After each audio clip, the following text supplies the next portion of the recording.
Oh, that's right. And you hear it around here, Durant Ford. Yeah, yeah. Mhm. I hadn't thought about that. Yeah.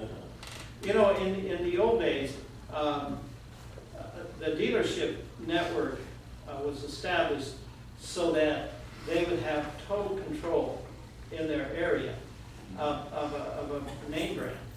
And so they were very valuable. To have, say, a Ford franchise in the 1920s, that was worth a fortune. And so all the companies have copied that. So even today, Tesla comes out and is trying to sell cars directly to the public. I would say the jury will be out for a while. Now, is anybody interested in my prophecy on this? Sure. Sure. Okay. I think, now Jimmy can weigh on this too, but I think in 10 years that the Tesla car company of today, it will be the Tesla, there may be a Tesla around, but it won't be owned by the Tesla car company of today. And the reason I think that is because they're just incredibly in debt. See, Yeah. the same thing that happened to all these other companies is happening to Tesla. The debt just keeps getting bigger and bigger. They can't keep up the quality. They can't keep up the demand. And the thing is just kind of slowly disintegrating, right? Now, how people avoided that? Innovation, right? That's how Apple has been doing this. But I think Apple, they're coming up now against the wall because this last Apple $1,000, you can sell a phone for $1,000 a piece. My God, you're going to be very successful. But how long can that last, you see? And then, of course, now with Samsung coming on strong and they have real competition, it's real hard to keep two things going, to keep your costs low and keep innovations high. Henry Ford did this. He kept the costs lower and lower and lower, but he couldn't keep up in innovation. See? So then finally, when he transitioned to the A, he didn't just keep the plant going. He shut down the plant for a year and then started building the A's. So those people were out of work for a whole year. Can you imagine what that did to the economy of Detroit? I mean, it was disastrous. But What year was that about? well, 27, the A comes out, but he's starting this in 26. So his transition is the year of 26. But see, by then, General Motors was just killing him. He had all these cars, and he kept cutting prices. But the problem is, you can't cut prices. And technologically, the General Motors cars were so much farther ahead. And so this is so fascinating how this formula never fails, right? You got to either keep cutting costs or you have to improve technology. And you have to do both of them. They'll really be successful. Well, Ford did that for a long time, but ultimately he couldn't continue it. What's I think kind of surprising is General Motors is 110 years old this year. Now you say, oh, that's nice. No, how many corporations have Still lasted more than 100 years? Yeah. You can think of one or two, but the list is short. Corporations are like people. They have a lifespan. And if you live past your lifespan, you usually do so in pretty bad shape, right? And so this is it. Unless your name's Margaret McDermott, my God, 106 and still going and blowing. I mean, yeah, but that's women can do no man. You're not going to see any men over 100. Well, maybe you might make it, Jimmy. You might make it. My grandfather lived to be 107. Well, Going the whole time. So now, did you get his genes or other genes? Both. So let's see, we can do the math here, right? Figure out how long you're going to live. Yeah. Anyway. Well, I heard that yeah, go ahead. Ford was kind of bailed out of a bad situation with Mustang Yeah. Yeah. in the 60s. Well, the thing about Mustang is it's surprising how long a run it's had. Yeah. And it's found a niche. Low-cost sports car. Yeah. Lee Iacocca, I mean, this was great, but he had one great idea, and but he couldn't keep with it. he had such a brilliant idea with, when the Plymouth Voyager came out, the Dodge Caravan, he owned the market, but he wouldn't expand. He wouldn't go to two plants.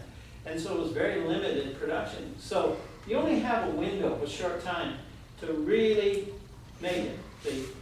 The longest running of all car models, is the Volkswagen Beetle. Now, here's Hitler, designed essentially, it gives it to Ferdinand Porsche, and then Porsche it comes up with a car, which they then have to, because the war comes, they have to turn it into a Jeep, essentially. And then after the war, Marshall Plan comes in, they start producing the Volkswagens. And so, depending on when you're dating it from, they were still building the original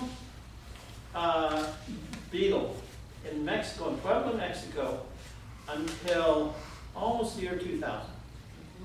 That's more than a 50-year run for a car model, right? Now, you could argue, well, look here, we had a Buick, but it's not quite the same thing. The Volkswagen Beetle was still essentially air-cooled rear engine, it hadn't changed. Most of these cars, are unrecognizable from where they started. Now, next week, we will do some more innovations outside of the car business. I don't know why, but I'm just so interested in this, but particularly in Henry Ford. There in Henry Ford, you see the dark and the light, the shadow and the happy side of American culture. He was brilliant, and yet at the same time, he was very kind of primitive in some ways. Yes, sir. When did the Continental come in? Yeah, that's a great question. Now, was the Continental a separate car, or was it just a model of Lincoln? Model Lincoln. But it was the town car. I mean, it was a bigger car. Yeah, it was a No, big it car. was, the Continental is smaller than the town car. Yeah. Oh, the town car is bigger. The town car is a bigger one. Yeah. Yeah. Yeah, I remember, they were one of the first ones that had the windows that you didn't have to roll them up. Yeah, push the button. Now they all cars have virtually. I grieved over this more than almost anything in car history. When Ford finally gave up on the Crown Victoria and the Grand Marquis, you talk about great cars. And they had just perfected carding. I mean, you can't improve. And Jimmy and I talked about this. Sometimes innovation doesn't really get us anywhere in some ways. If you look at an SUV, what is that? It's a Model T, right? Just modernized, right? I mean, think about it. It's got four wheels, it's got transmission, all of that. So technology nowadays is mostly about electronics. That's why the Tesla's been so successful. But competition is going to kill Tesla, and because you can't keep those prices like that. Yes. One of the big things that happened was the end of World War II. Yeah. And everybody had not bought cars for quite a few years. And a lot of the dealers changed, and you went to the big dealers at that point. Right. You see, Exactly. they had 8 or 10 different types of cars that they were handling. Because I know it happened with my dad. He sold something like 20 or 30 cars, and they refused to give them to him because he had a little town. He says, "You're getting too many cars," so they wouldn't let him have it Wow. because he sold them to a taxi cab company. That was a no-no. Yeah. Yeah, that's very, very, very perceptive of how much control these companies had over the dealers. They told the dealers what to do, but the dealers are saying thank you because the dealers are getting loaded, right? Well, they were getting the heavy, expensive cars in little towns. Yeah, They but couldn't sell the couldn't expensive sell. cars. What was the biggest dealership in Dallas, Doc or Jimmy, say in the 1950s? For what? For Cadillac or For for? any car. What would be the biggest dealership? Ford was down on Griffin Street. Earl Hayes is a pretty big. Earl Hayes. Earl Hayes Chevrolet was big, but then Well, Sue was. There was a big Cadillac Bankston. dealership downtown. Bankston was big for Oldsmobile. You know, banks and. And W.O. Bankston, Yeah. thanks for the, Yeah. my next million. He put those billboards up around town. Do you remember that? Yeah, I Or did did. you hear of that? Yeah, well, and I remember, I'm back, because downtown was that huge dealership. I can't think of the one that was downtown. It was a Lone big- Star. Lone Star Cadillac That's it. downtown. That's it, Yeah, yeah. and then, Mhm.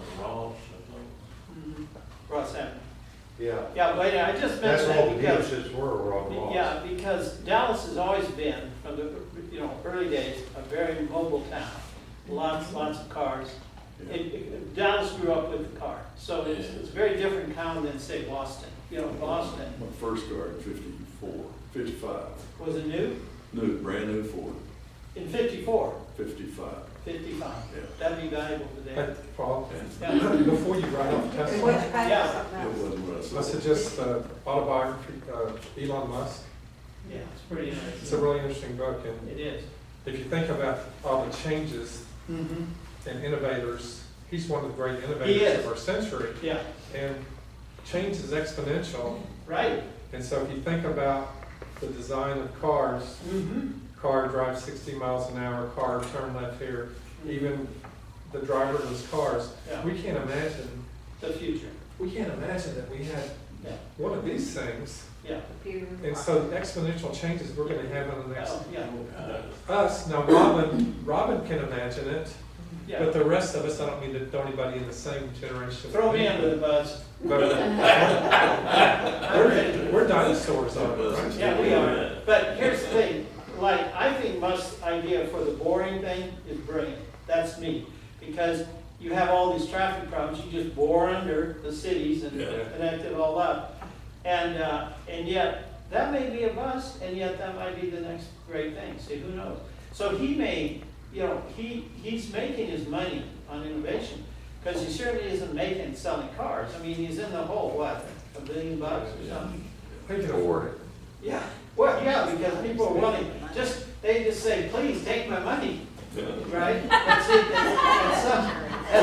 at some point, Doc, the thing starts. You're right, the And first then what- computer was $3,000-$4,000, and then you buy one for $500, Yeah. and so, And there it is. who knows? Yeah, who knows?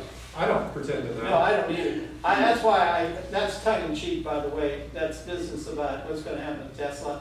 I don't, the reason I think so isn't because of Tesla or Musk, but because of, there's a long tradition of these people going bust. Sure.